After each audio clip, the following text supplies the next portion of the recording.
fabriqué par Binge Audio. La norme, elle s'impose comme une évidence et elle n'a pas besoin d'être rationalisée. Elle est là, elle est transparente, elle est invisible, on est dedans.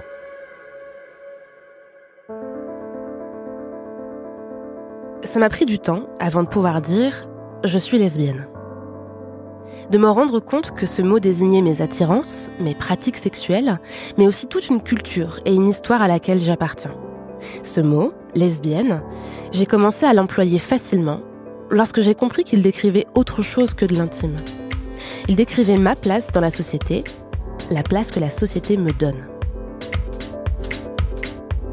Les mots ont du sens, et leur absence aussi. Et le fait que le mot hétéro, ou le mot hétérosexualité, soit si peu prononcé aujourd'hui, ça ne peut pas être anodin. Est-ce que les hétéros savent qu'ils le sont ? Oui, a priori oui quand même, mais pourquoi est-ce qu'ils ont autant de mal à se définir comme tels ? Peut-être parce que ce mot, hétéro, il décrit aussi la place que la société leur donne. Une place privilégiée qui commence à être remise en question par les mouvements LGBT et féministes. On se trouve actuellement dans une période de transition assez étrange, où l'hétérosexualité est dans une forme de crise invisible, indicible, mais bien réelle. Et pour mieux comprendre ce moment, j'avais envie d'en parler avec Éric Fassin. Il est sociologue, co-directeur du département d'études de genre de l'Université Paris 8 et auteur d'un livre, L'inversion de la question homosexuelle. On va revenir ensemble sur cette inversion et l'expliquer, mais pour commencer, il faut partir d'un principe. Se dire hétéro, cela suppose que certaines personnes ne le sont pas. L'hétérosexualité n'a de sens que s'il y a homosexualité. Sinon, elle va sans dire. Il n'y a pas besoin de la nommer, c'est la sexualité. Donc, qu'est-ce qui fait passer de la sexualité à l'hétérosexualité ? Eh bien, c'est la reconnaissance ou la constitution d'une figure qui est l'homosexualité. C'est-à-dire que, en un sens, c'est à partir du moment où on va constituer autour de la sexologie tout un savoir sur les aberrations, sur les anomalies, sur tout ce qui est hors norme, qu'on va faire une sorte d'inventaire des pathologies sexuelles. C'est à partir de là qu'on est obligé de définir une norme. Donc, la question, ça va être à partir de là, quelle est la place qu'on donne à cette norme ? C'est-à-dire, est-ce qu'on va la penser véritablement ou bien est-ce qu'elle va être en creux, dessinée simplement négativement par le fait qu'elle n'est pas une anomalie, qu'elle n'est pas une aberration, qu'elle est la norme. Bon, il y avait évidemment des personnes hétéros avant que le mot apparaisse. En fait, ce qui existait avant, c'était des pratiques.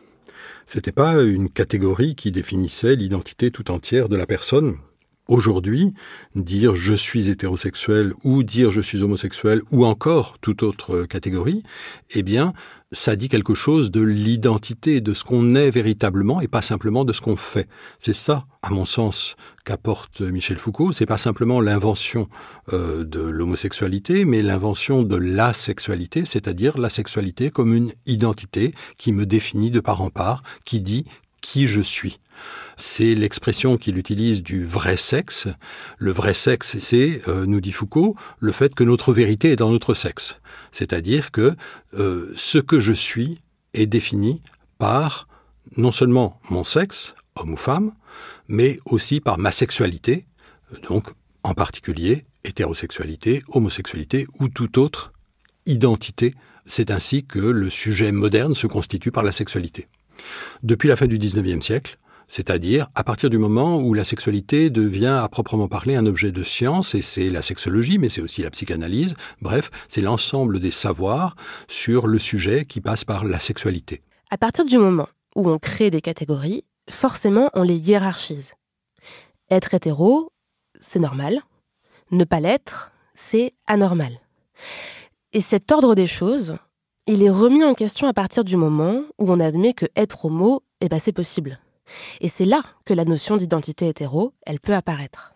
L'identité hétérosexuelle revendiquée prend sens beaucoup plus tardivement, c'est-à-dire à partir du moment où il y a une reconnaissance sociale, voire légale, de l'homosexualité. C'est-à-dire, c'est à partir du moment où, par exemple, on commence à parler de mariage homosexuel, que se pose la question de savoir si on doit dire le mariage ou le mariage hétérosexuel. C'est-à-dire que ce qui allait sans dire, ce qui était évident, parce que tout le monde était bien d'accord que c'était la norme, eh bien, à partir du moment où on commence à se poser la question de la reconnaissance des sexualités autres, eh bien, ça ne va plus sans dire. Ça demande à être explicité, à être énoncé. Et en particulier, pour ma part, j'avais été très frappé par une déclaration de Nicolas Sarkozy pendant la campagne présidentielle de 2007. À l'époque, Nicolas Sarkozy, malgré l'ouverture qu'il revendiquait depuis la bataille du Pax pour son camp, la droite, sur les questions d'homosexualité, donc malgré cette ouverture, il n'allait pas jusqu'à vouloir l'ouverture du mariage aux couples de même sexe. Il n'en était pas question. On comprend bien sûr les raisons liées au conservatisme de ses électeurs, mais ce qui est intéressant, c'est la justification qu'il en a donnée. Il a déclaré, lorsqu'il a été interpellé sur ce sujet pendant la campagne présidentielle, « Je suis né hétérosexuel ». Et qu'est-ce que ça veut dire « je suis né hétérosexuel » Eh bien, à mon sens, c'était en quelque sorte un point de repère, un signal qu'on avait changé de monde. Au lieu de dire « je suis né homosexuel », c'est-à-dire en quelque sorte de s'excuser d'être né homosexuel, c'est pas de ma faute, je suis né comme ça, etc. Eh bien, on commençait à dire « je suis né hétérosexuel », autrement dit « j'y peux rien, je suis comme ça, c'est ma nature ». Ce que ça voulait dire, c'est que ça n'allait plus de soi, c'est-à-dire que c'était devenu un problème. Un problème, dans le sens où ça devient quelque chose auquel on réfléchit, qui peut être pensé, questionné, qui doit se justifier. Pendant très longtemps, seuls les homosexuels avaient besoin de se justifier, avaient besoin de dire quelque chose sur leur sexualité. Et il y avait, bien entendu, une volonté de se défendre contre l'accusation de perversion, c'est-à-dire un choix qui serait fondé sur une perversion. Lorsqu'on dit « je suis né homosexuel », ça veut dire « vous ne pouvez pas me le reprocher. C'est pas de ma faute ». Autrement dit, c'est un problème. On se justifie s'il y a potentiellement un problème. Quand on dit « je suis né hétérosexuel », c'est la même chose. Ça veut dire qu'on est en train de se justifier. J'y peux rien. J'aimerais bien être ouvert, être pour l'égalité des sexualités, nous dit en substance Nicolas Sarkozy, mais je suis né comme ça, je suis hétérosexuel, vous comprenez bien, je suis condamné à être hétérosexiste. Donc ça, c'est un renversement, c'est-à-dire que, au fond, ça ressortit à ce que j'ai appelé l'inversion de la question homosexuelle. La question homosexuelle, historiquement, c'est comment peut-on être homosexuel ? Et donc, une des réponses, c'est « je suis né comme ça ». Depuis que la question de l'homophobie est sur la table, c'est-à-dire que les gens qui ne veulent pas de l'égalité sont amenés à se justifier. Il y a une inversion de la question homosexuelle qui fait qu'on dit « comment peut-on être homophobe ?» Donc la pathologie, elle n'est plus du côté de l'homosexualité, mais du côté de l'homophobie. C'est la raison pour laquelle je suis né homosexuel, on l'entend beaucoup moins qu'avant. Je suis né hétérosexuel, on commence à l'entendre à ce moment-là autour de Nicolas Sarkozy. C'est-à-dire, comment justifier le fait que malgré tout, c'est-à-dire malgré tous nos beaux discours sur l'égalité, j'essaie de m'accrocher tant bien que mal à l'idée que quand même c'est pas pareil, que quand même il faut instituer une différence entre l'hétérosexualité et l'homosexualité, et que quand même l'hétérosexualité c'est mieux. C'est ça que nous révèle la phrase de Nicolas Sarkozy, c'est que à ce moment-là, eh bien, il faut commencer à s'expliquer, à se justifier, à donner des causes, des raisons. Autrement dit, ça n'est plus tout à fait la norme. Parce que la norme, c'est ce qu'on n'a pas besoin d'expliquer, c'est ce qu'on n'a pas besoin de justifier. La norme, elle s'impose comme une évidence et elle n'a pas besoin d'être rationalisée. Elle est là, elle est transparente, elle est invisible, on est dedans. Aujourd'hui, elle n'est plus invisible, elle n'est plus transparente. Elle est là, mais il y a un trouble dans la norme.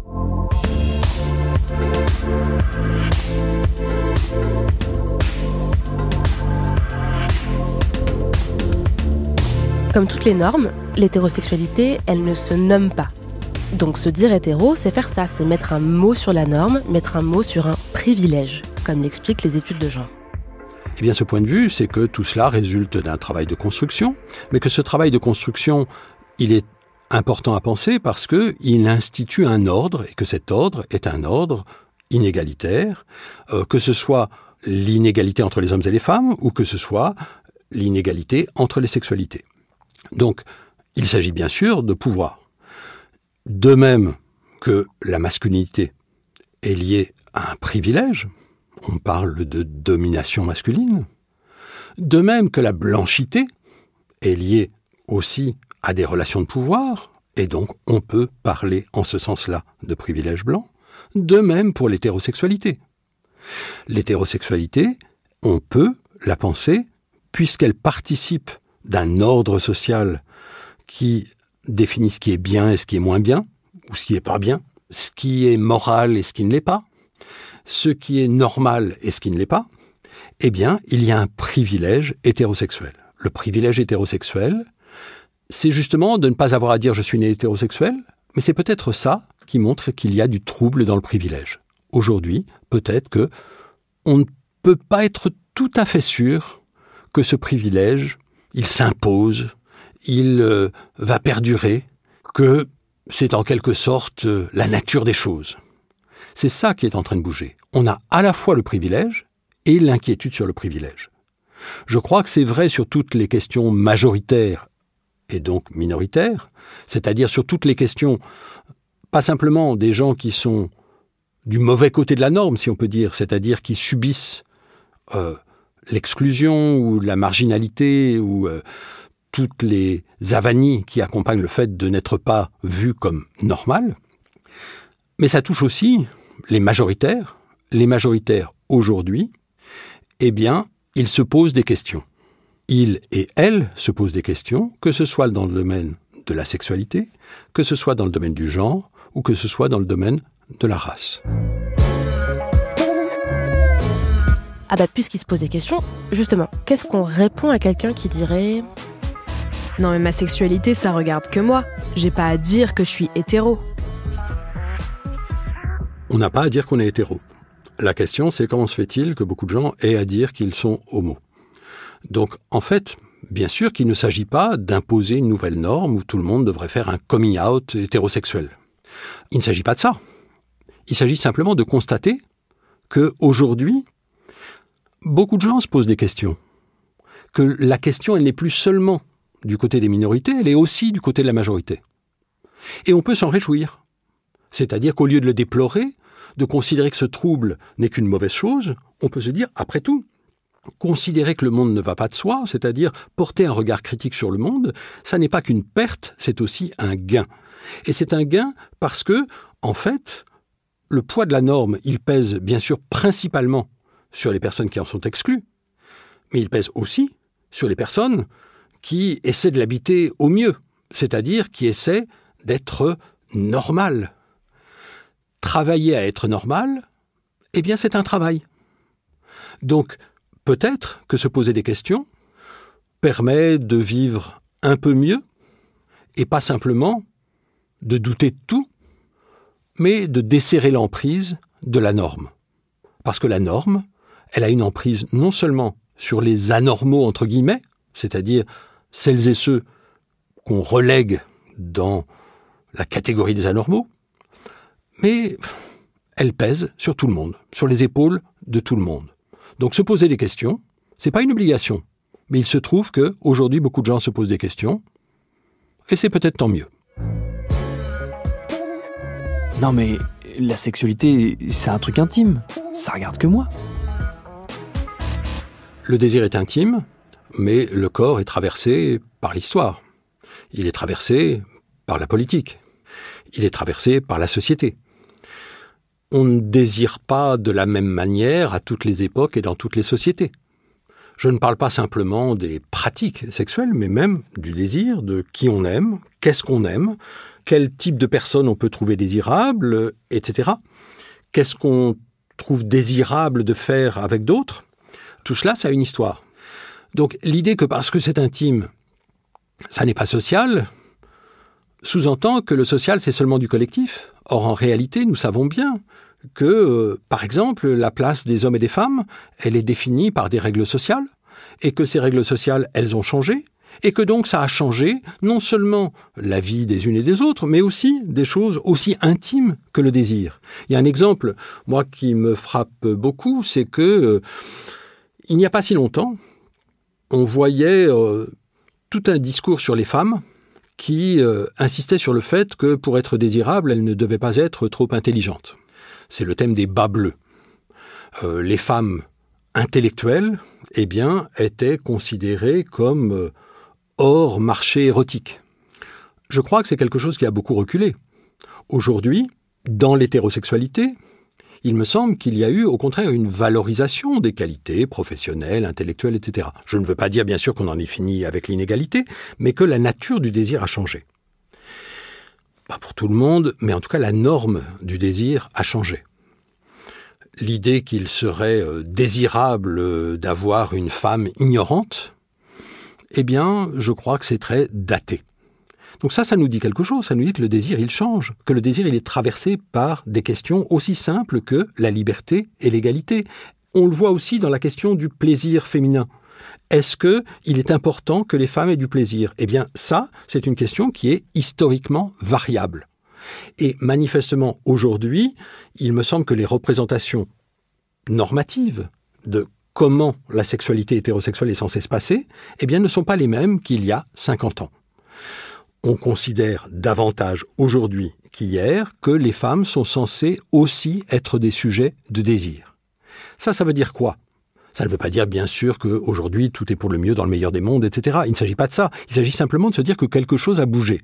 Et si ce quelque chose a bougé, eh bien, on voit que c'est du côté de normes, mais de normes qui traversent le désir.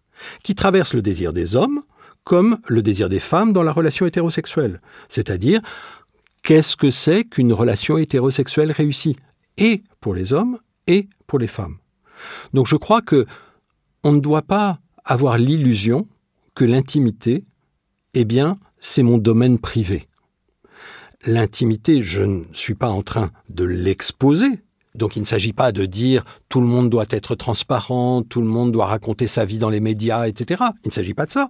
Il s'agit de dire que même ce que je ne raconte à personne, même ce que je garde pour moi, même ce qui est derrière la porte de la chambre à coucher, eh bien, ça n'est pas en dehors de la société. C'est traversé par toute une histoire qui est aussi une histoire politique. Non mais les hétéros sont majoritaires. Les non-hétéros sont minoritaires. Donc c'est à eux de dire leur différence. C'est logique. Est-ce qu'on veut dire que c'est le nombre qui doit définir la norme ? Dans ce cas-là, il y a plus de femmes que d'hommes. D'habitude, on ne considère pas que ce sont les femmes qui définissent l'ordre social. On pourrait se demander pourquoi. Mais en tout cas, le fait est qu'on ne dit pas d'habitude, puisqu'il y a plus de femmes, on va utiliser par exemple systématiquement le féminin dans la langue française. Donc à mon sens, la norme statistique ne définit pas la norme. Je crois que, en fait, quand on parle de normes, on ne parle pas de statistiques, on parle de politique. Et on parle de rapport de pouvoir. Le rapport de pouvoir, en matière d'hétérosexualité et de sexualité minoritaire, historiquement, c'est un rapport qui va de soi. Il y a les gens qui incarnent la norme, il n'y a pas besoin d'en parler, et il y a les gens qui s'écartent de la norme, la prolifération de discours sur l'homosexualité, sur les perversions, sur etc. Ce qui change aujourd'hui, c'est qu'à partir du moment où on se dit il n'y a pas de raison de hiérarchiser les sexualités, ou en tout cas il n'y a pas de raison de les hiérarchiser en fonction de quel est le sexe de la personne que je désire, eh bien on retourne la question, c'est-à-dire, au fond, pourquoi a-t-on besoin, comme ça, d'affirmer que l'hétérosexualité, c'est mieux ? Non mais homo, hétéro, c'est la même chose, c'est pareil. Je crois que se dire « peu importe », c'est un luxe. En fait, on peut se dire « je n'en ai rien à faire que les gens soient hétérosexuels ou homosexuels », surtout quand on a l'impression qu'on occupe une position qui ne demande pas à être justifiée. Je n'en ai rien à faire que vous soyez homme ou femme. Oui, mais quand même, cette phrase-là, on l'entendra davantage de la part des hommes. Je n'en ai rien à faire que vous soyez noir ou arabe ou blanc. Sans doute. Mais on l'entendra davantage de la part des blancs. Et pareil pour l'hétérosexualité et toutes les sexualités minoritaires. Personne n'en a rien à faire, peut-être. Mais quand même, il y a des gens pour qui ça a plus de conséquences dommageables que pour d'autres. C'est ce qu'on appelle les discriminations. Donc, je crois que nous pouvons désirer vivre dans un monde où tout cela, finalement, ne serait plus un enjeu. Mais on n'en est pas là. Et pour l'instant, ceux qui disent « il n'y a pas de problème, c'est pas un enjeu », c'est ceux pour qui ça n'est pas un problème, pour qui ça n'est pas un enjeu. Donc il faut s'interroger sur la position des personnes selon le discours qu'elles tiennent sur ces sujets. Bon, et si on se pose toutes ces questions, c'est bien qu'il y a eu un changement à un moment donné. Il y a des personnes qui sont venues ébranler la norme.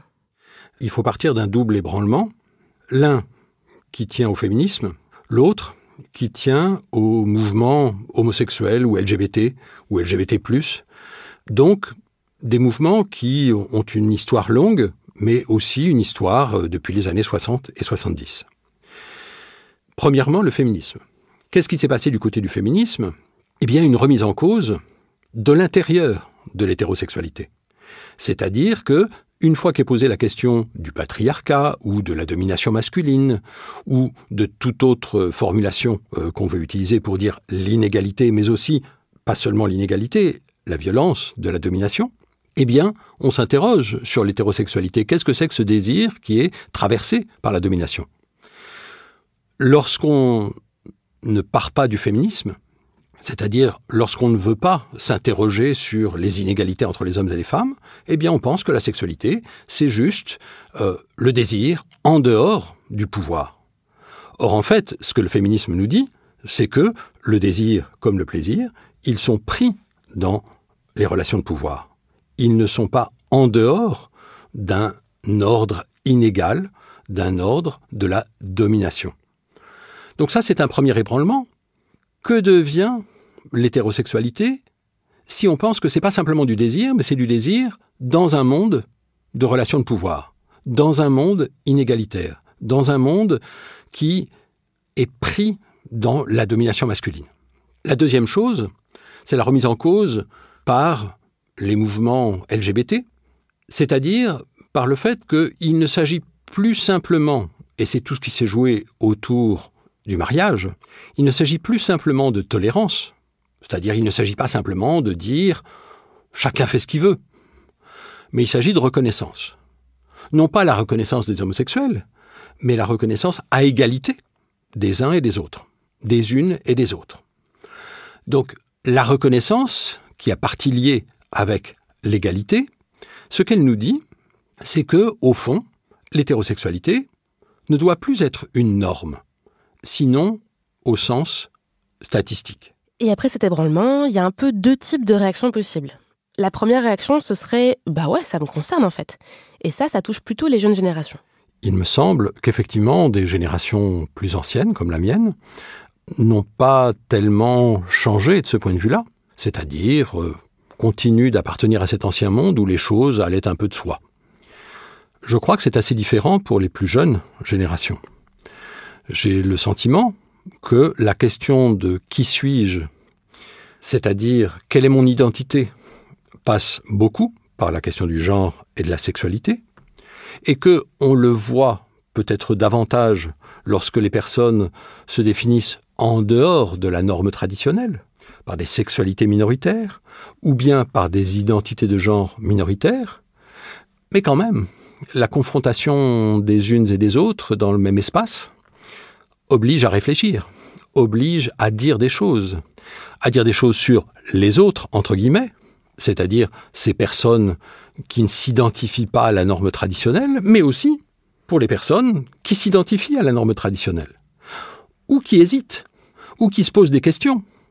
C'est-à-dire que précisément, c'est la phrase que j'évoquais tout à l'heure, essayer d'imaginer un monde où l'hétérosexualité ne serait plus normale sinon au sens statistique, eh bien effectivement, je crois qu'il y a peut-être une génération aujourd'hui pour qui l'hétérosexualité n'est pas normale, c'est-à-dire ça n'est pas la norme, sinon au sens statistique. C'est bien sûr davantage le cas pour les personnes qui ne se reconnaissent pas dans la norme, Mais au fond, il se pourrait bien que de plus en plus de gens, et en particulier parmi les plus jeunes, ne soient plus si sûrs que tout cela va de soi, y compris pour eux-mêmes ou pour elles-mêmes.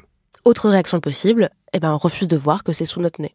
Je crois que nous sommes à un moment où c'est vrai pour tout le monde.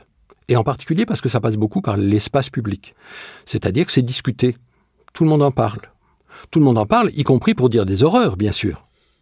Mais si on en parle, ça veut dire qu'on peut se retrouver à discuter sur Twitter ou sur Facebook ou je ne sais quel réseau social. On peut se retrouver à discuter de ces catégories, de ces identités, de ces pratiques, etc. Donc, ça ne va plus de soi.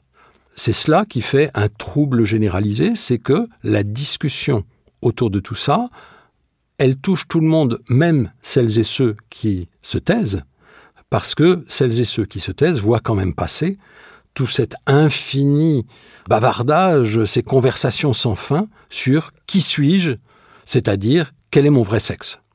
C'est que même les gens qui affirment de manière hyperbolique leur hétérosexualité, ils trahissent le fait qu'il y a besoin de la dire, qu'il y a besoin de l'affirmer, qu'il y a besoin de la montrer, de la démontrer, autrement dit, qu'elle ne va pas de soi.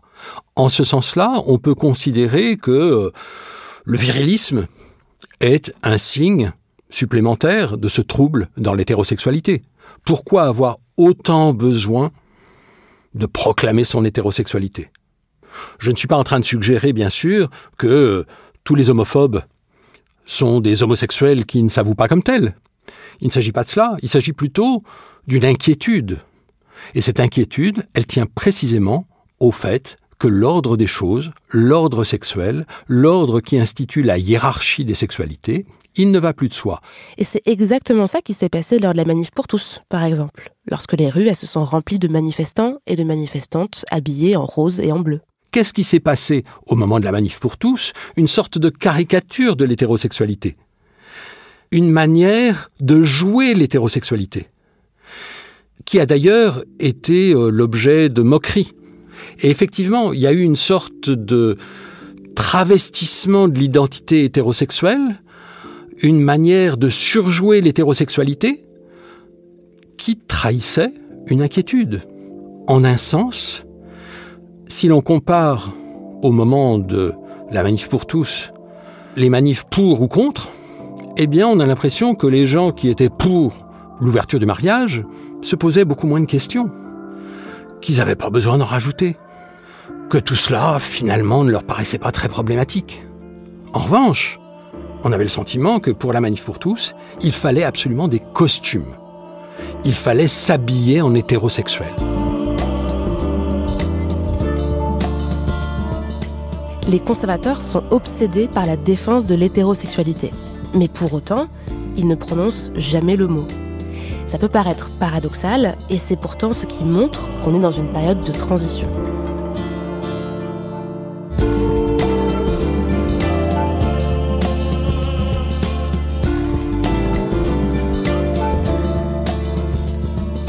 C'est pour ça qu'on a un pied dans le monde ancien et un pied dans ce monde troublé. Le monde ancien, c'est qu'il n'y a pas besoin de le dire. Le monde nouveau, c'est qu'il y a besoin de l'arborer. On peut l'arborer sans le dire.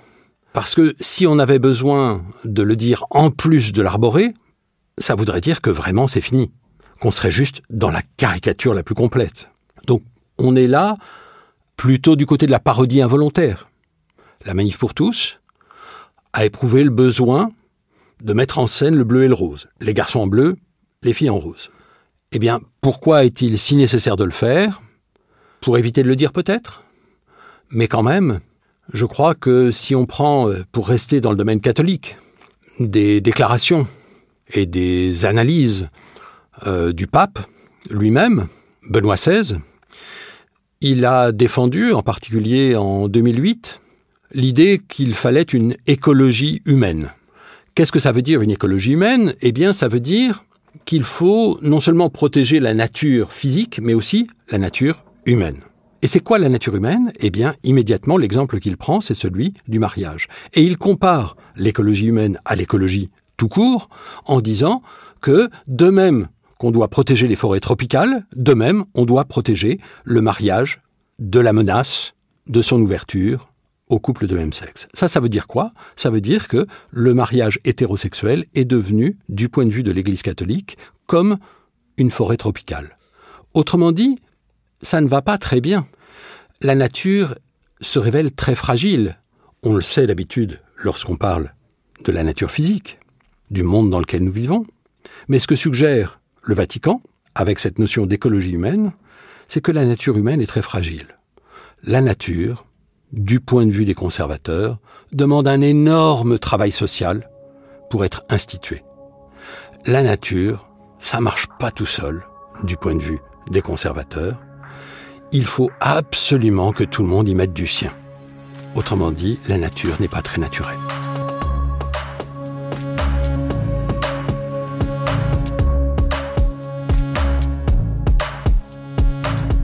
Et c'est pour ça qu'on peut dire que l'hétérosexualité est devenue une question de société. Même masquée, elle est au cœur du discours religieux et des politiques réactionnaires.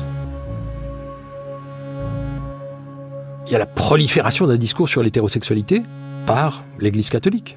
Donc c'est pas qu'il ne se pose pas de questions, c'est qu'il ne pense qu'à ça. Et quand je dis qu'il ne pense qu'à ça, je veux dire qu'il ne pense qu'à l'hétérosexualité, c'est-à-dire comment faire pour préserver ces forêts tropicales de l'hétérosexualité. Je crois que si on prend par exemple, pour entrer dans le domaine de la politique, et de la politique au sens le plus classique, c'est-à-dire les élections, la mobilisation des hommes blancs en faveur de Donald Trump ou de Jair Bolsonaro au Brésil, qui accompagnent des mouvements, des campagnes anti-genre. Par exemple, avec des inquiétudes sur ce qu'on a appelé le kit gay au Brésil, ou bien autour des batailles concernant les toilettes scolaires et publiques aux États-Unis avec les personnes trans. Très clairement, à mon sens, le fait qu'il y ait une traduction politique aussi forte, à la fois positive, si j'ose dire, c'est-à-dire dans le soutien à des candidats comme Trump ou comme Bolsonaro, mais dans beaucoup d'autres pays aussi, et en même temps qu'il y ait ces campagnes négatives contre les études de genre, contre les droits des minorités sexuelles, etc., ça veut bien dire que les gens se posent des questions. Parce que s'ils n'y pensaient pas tant que ça, eh bien, il n'y aurait pas tout ça. Donc je crois qu'aujourd'hui, on doit prendre tous ces mouvements réactionnaires, qui ne nous sont pas du tout inconnus en France, comme des symptômes. Je ne voudrais pas dire qu'il faille s'en réjouir, mais ça veut quand même bien dire que les choses sont en train de bouger, et qu'elles sont en train de bouger, y compris chez ceux qui crient à tue-tête « ça n'a pas bougé, ça ne doit pas bouger, il ne faut surtout pas que ça bouge ». S'ils ont besoin de crier aussi fort, c'est qu'ils savent bien que c'est en train de bouger. Quelque chose est en train de changer, d'évoluer. On vit collectivement une crise de l'hétérosexualité qui ne dit pas son nom. Si on dit crise, on a l'impression que c'est pas bien. Donc je dirais crise, mais pas seulement dans un sens négatif, dans un sens de remise en cause. C'est ce qui se passe aujourd'hui, alors à certains égards, c'est ce qui s'est toujours passé. L'ordre des choses n'a jamais été complètement évident. Simplement, aujourd'hui, c'est quelque chose qui est très présent dans le débat public, où on peut entendre des remises en cause radicales, où ça peut se traduire par des changements légaux, où ça peut déboucher sur des modifications institutionnelles, où ça conduit à une évolution des normes. Donc ça bouge, et je crois que ce qu'on pourrait dire peut-être, plutôt que crise, c'est trouble. C'est-à-dire cette incertitude qui n'est pas seulement angoissante, mais qui est peut-être aussi désirable. Le trouble, après tout, c'est aussi un terme érotique. Est-ce qu'il est désirable de vivre dans un monde où les choses vont un peu moins de soi ? Je crois que c'est ce que beaucoup d'entre nous sommes en train d'apprendre. C'est-à-dire de nous dire que, au fond, nous ne sommes pas condamnés à la nostalgie pour un monde fantasmé, où chaque chose était à sa place et chaque personne aussi, mais dans un monde où c'est pas joué. Autrement dit, où il y a du jeu. Je crois que ce jeu, il est une ouverture, donc une crise, oui, mais ce trouble, il est, à mon sens, à penser également comme quelque chose de désirable. Il peut y avoir un désir d'égalité, il peut y avoir un désir de liberté, pas seulement de la mienne, mais celle de l'autre aussi. C'est-à-dire, peut-être que nous sommes en train d'apprendre à goûter davantage le désir moins comme un désir de domination que comme un travail de l'égalité, comme un travail de la liberté, c'est-à-dire essayer d'imaginer des relations. C'est vrai en dehors de l'hétérosexualité, mais c'est vrai aussi peut-être dans l'hétérosexualité, essayer d'imaginer des relations qui ne se contentent pas de reproduire les rapports de domination. Un trouble désirable, à la fois pour soi, de manière intime, et désirable pour le collectif, dans un sens politique. Absolument, parce que je crois que le fait qu'il y ait, par exemple, en France, on l'a vu, des débats sur le Pacs puis sur le mariage pour tous, ça a fait réfléchir. Tout le monde s'est posé des questions sur sa vie, sur ses enfants, sur ses petits-neveux, sur son oncle, sur sa tante, etc. Sur la vie qu'il mène, qu'elle mène, qu'est-ce qu'on en pense, qu'est-ce qu'on en fait? Est-ce que peut-être ces gens dont on ricanait, on se dit maintenant j'étais bien bête? Au fond, je crois que les questions qu'on se pose, elles se posent dans le débat public, mais elles résonnent dans notre intimité. Bon, et c'est là qu'avec mon invité, on n'avait pas tout à fait le même point de vue. Lui, il trouve que cette remise en question de l'hétérosexualité, elle est absolument partout. Moi, je trouve au contraire qu'elle est peu visible parce que le mot hétérosexualité est peu utilisé et que cette norme, elle reste peu discutée. Vous avez raison, bien sûr, et pour ma part, j'attache délibérément une importance considérable aux quelques occurrences qui sont en quelque sorte des symptômes qui affleurent à la surface. Mais ce sont des symptômes d'une transformation. Ce que vous dites, tout à fait à juste titre, c'est que quand même, on n'en a pas fini, loin s'en faut, avec le privilège hétérosexuel. Puisque le privilège, c'est de ne pas avoir à se nommer en tant que tel, de ne pas avoir à se penser en tant que tel. Donc vous avez tout à fait raison. Je prends la perspective inverse, c'est-à-dire, non pas on en a fini avec le privilège hétérosexuel, mais il va un peu moins de soi. Donc les deux disent le contraire, mais en même temps ne sont pas incompatibles, puisque dans un cas, on privilégie la permanence de la norme, et c'est la réalité. Mais dans l'autre cas, on s'attache à mettre le doigt sur le fait que ça bouge. Une des raisons pour lesquelles je pense que notre divergence de lecture n'est pas si profonde, c'est qu'après tout, si j'ai bien compris, vous consacrez un podcast à l'hétérosexualité. Autrement dit, c'est que vous savez bien, comme nous savons bien collectivement, que c'est en train de bouger. Ça ne veut pas dire que tout cela est disparu, ça ne veut certainement pas dire qu'on en est fini avec le privilège hétérosexuel, mais pour reprendre à nouveau cette fameuse citation qui m'a coûté très cher sur les réseaux sociaux, il faut essayer d'imaginer un monde où l'hétérosexualité ne serait plus normale, sinon au sens statistique. Essayer de l'imaginer, ça veut bien dire que ça n'est pas le cas. Mais ça veut dire qu'on a intérêt à le penser parce que c'est peut-être ça qui est en train de se jouer en ce moment. Et l'intérêt, pour moi, mais je crois pour vous aussi avec ce podcast, c'est d'essayer de saisir ces signes souvent discrets, mais qui marquent que quelque chose bouge. Et je crois que la preuve que ça bouge, c'est les résistances. La virulence des réactions contre la remise en cause des privilèges, qu'il s'agisse du privilège hétérosexuel, qu'il s'agisse du privilège masculin, qu'il s'agisse du privilège blanc, la force des résistances, elle dit l'inquiétude, elle dit le refus de ce qui est en train de se passer. Donc, même si je ne souhaite pas me réjouir de toutes ces réactions souvent virulentes, je ne peux pas m'empêcher de trouver qu'elles nous disent que le monde change malgré tout. Et questionner l'hétérosexualité, ce n'est pas inverser le normal et la normale. C'est pas rêver d'un monde dans lequel l'hétérosexualité n'existerait pas. C'est imaginer une autre manière d'être hétéro.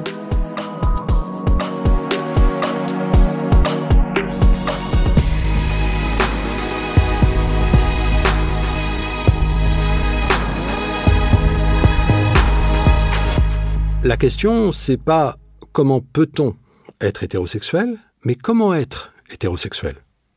C'est-à-dire, qu'est-ce qu'on fait du désir, de l'amour? Qu'est-ce qu'on fait de tout ce qui constitue l'hétérosexualité? Une fois qu'on sait, premièrement, que ça n'est pas la norme, autrement dit, que ça n'est pas fondé sur l'idée que, quand même, c'est mieux que d'être homosexuel. Et deuxièmement, qu'est-ce qu'on fait quand on sait que l'hétérosexualité est traversée par la question de la domination masculine, c'est-à-dire lorsqu'on prend au sérieux la question féministe? Ça fait tout un programme. Ça ne dit pas comment peut-on être hétérosexuel, mais comment est-ce que je vais essayer de l'être? Comment qu'on soit un homme ou qu'on soit une femme? Qu'est-ce que je fais avec tout ça? Comment je peux prendre au sérieux cette double remise en cause politique et en même temps ne pas simplement me dire « bon, puisque c'est comme ça, je me retire du jeu et je me fais moine ou nonne ». C'est-à-dire, ça demande un travail, et je crois que c'est ce qui est en train de se passer pour tout le monde, un travail pour bricoler une hétérosexualité qui reproduise moins la hiérarchie des sexualités et la hiérarchie des sexes. Donc, ce bricolage, on peut le déplorer en disant « on aimerait bien savoir comment on est censé faire », mais ça dit précisément qu'il n'y a peut-être plus tout à fait une norme. Autrement dit que, bien sûr, personne n'invente tout seul dans son coin ou toute seule des manières de vivre, mais qu'on fait ce qu'on peut avec ce qu'on regarde autour de soi, en voyant comment d'autres s'y prennent, sur des manières d'organiser la vie, d'organiser la sexualité, d'organiser la conjugalité, d'organiser éventuellement la famille. Je crois que tout le monde bricole. Ce bricolage, il n'est pas très confortable. Il peut être douloureux, mais il ne faudrait pas croire que passer sa vie à essayer de se conformer à une norme était parfaitement agréable, était parfaitement confortable.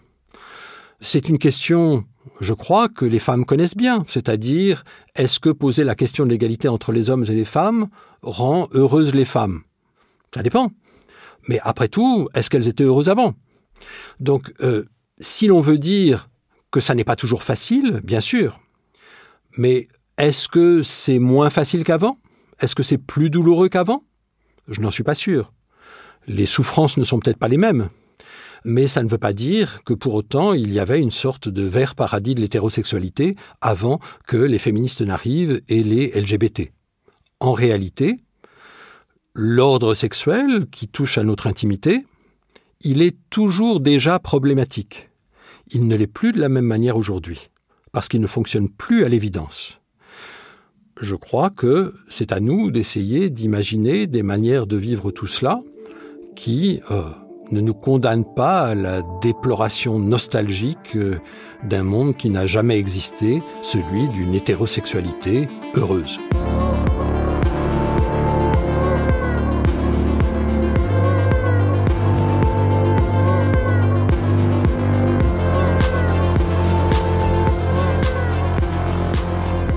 Une hétérosexualité heureuse, c'est tout ce que je vous souhaite, déjà. Et puis, comme le dit Éric Fassin, tout le monde bricole. Alors j'espère que ce podcast vous permettra de bricoler votre sexualité différemment. Et si vous avez envie de nous parler de vos techniques, de vos astuces, de vos points de blocage aussi dans vos travaux, écrivez-nous à camille@binge.audio. Vous pouvez aussi partager cet épisode sur les réseaux sociaux et en parler autour de vous, tout simplement. Ce podcast a été produit par Diane Jean et Lorraine Bess. La prise de son est de Geoffrey Puitch. La réalisation est de Solène Moulin.